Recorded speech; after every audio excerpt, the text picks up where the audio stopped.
have you grab this knee with both hands, and then I'm going to lay you backwards.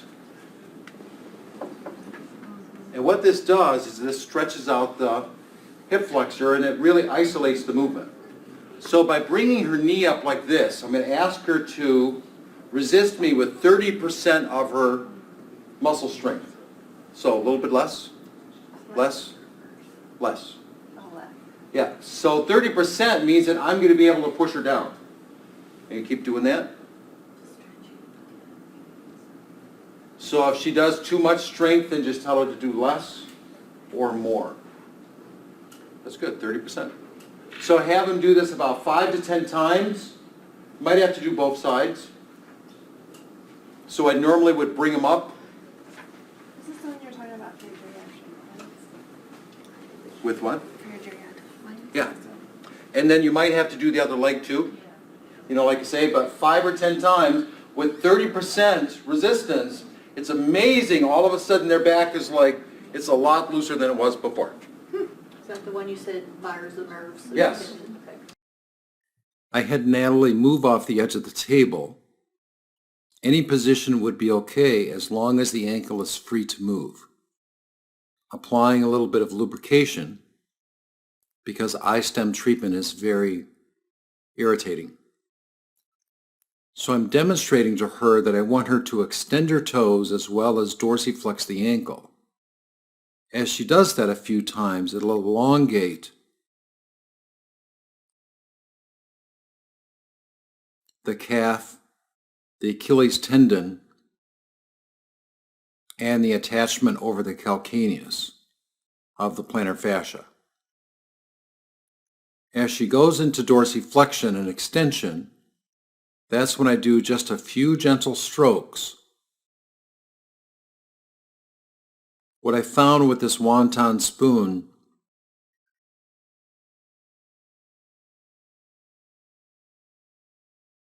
using a more broader angle of this edge was preferred. I asked her how it felt, and she said that it was a little too irritating to use the sharpest edge. It fits into my hand very well. Then I add a little bit of resistance, maybe about 20%, as she goes into dorsiflexion and extension of the toes. It's elongating this tissue as it's being worked, while using the premise of reciprocal inhibition. As she does that, it's not quite as sensitive as opposed to her just being passive. With Natalie, I instructed her to extend her toes and dorsiflex her ankle slowly. As I do that, that's when I'm stroking the muscle. It works really well. You get really deep into the tissue, but it's not as uncomfortable for the person because they're contracting the opposite side of what you want to work.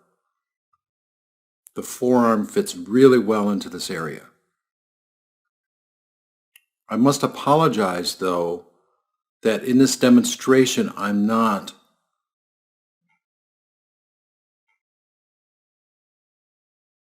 resisting her dorsiflexion and toe extension with my other hand. I could also use my knee on the top dorsal part of her foot. I could also have her push into the table to provide that resistance for her. Put the foot off the corner of the table as she goes into dorsiflexion and toe extension. Here, I position myself so my body is leaning with my body weight. The inside portion of hamstrings, if you go medial to lateral, there's more resistance. You're going against the grain more. If you find any adhesions or speed bumps, try and smooth those out. try and go through them instead of bouncing off of them. On the outside portion, it's the reverse. So it'd be lateral to medial to go more against the grain.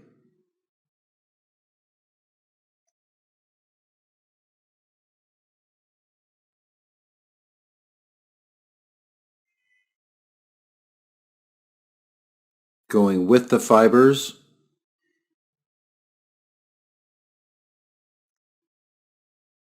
elongating that tissue. With their knee off the edge of the table, if they contract their quadriceps, while they're doing that, you can stroke up the muscle or go against the grain, and you can actually get deeper into the tissue with less discomfort. The common hamstring tendon just below the ischium bone is a very chronic area for some, and just by cross-fiber frictioning it will help to release that. Quadriceps, they can be really hypersensitive at first, but they respond really quickly afterwards. They go diagonally like this. Most of the dysfunctional area is usually vastus lateralis. So use nice gentle strokes, and we want to slowly get in there, working with their tolerance. Up, using my hands again. So now we're using my forearms, and it's so much easier on me. Is that okay? It's a nice broad contact area. It's not as invasive.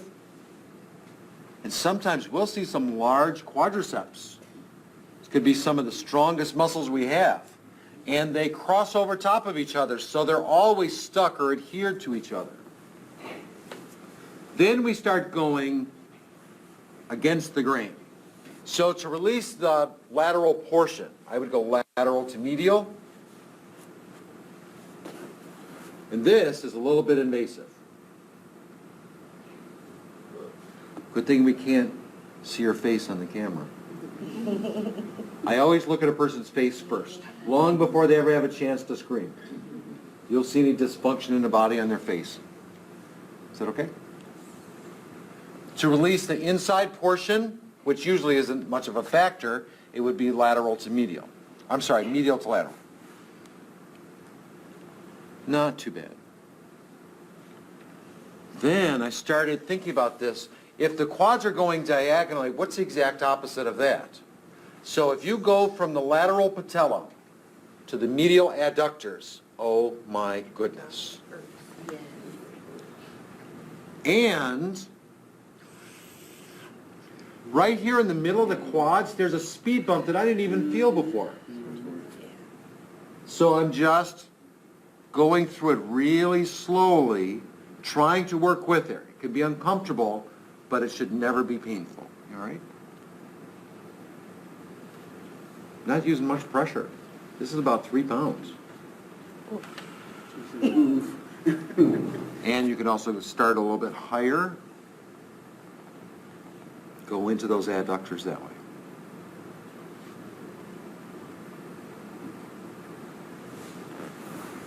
Can really be sensitive. But they're releasing really quick compared to hamstrings, which take forever. You can also do dynamic extension of the quadriceps that work really well, but it's not to the truest sense of the word, because with the leg off to the side of the table, she has to hold the quadricep up, and slowly it's letting go. So best is probably side-lying position for that. So by bringing the leg, if you scoot towards me a little, it's just a little, bringing the knee off the edge of the table like that. Now hold your leg up, so she's got to contract this. Now by using your hamstring, slowly bend your knee. As she slowly bends her knee, that's sending the neurological signal to the hamstrings, and it allows the quads to stretch. That's when you want to work it. And then again. But let the person do all the work instead of you. So it's like a 3/4 dynamic extension move, not 100%. Best way is you have to not engage the quadriceps. All you want to engage is hamstrings. But they're becoming more aware of this area proprioceptively that they've lost because they never realized it was so tight. Then try and go diagonal, as you're doing dynamic extension, that like magnifies it 10 times.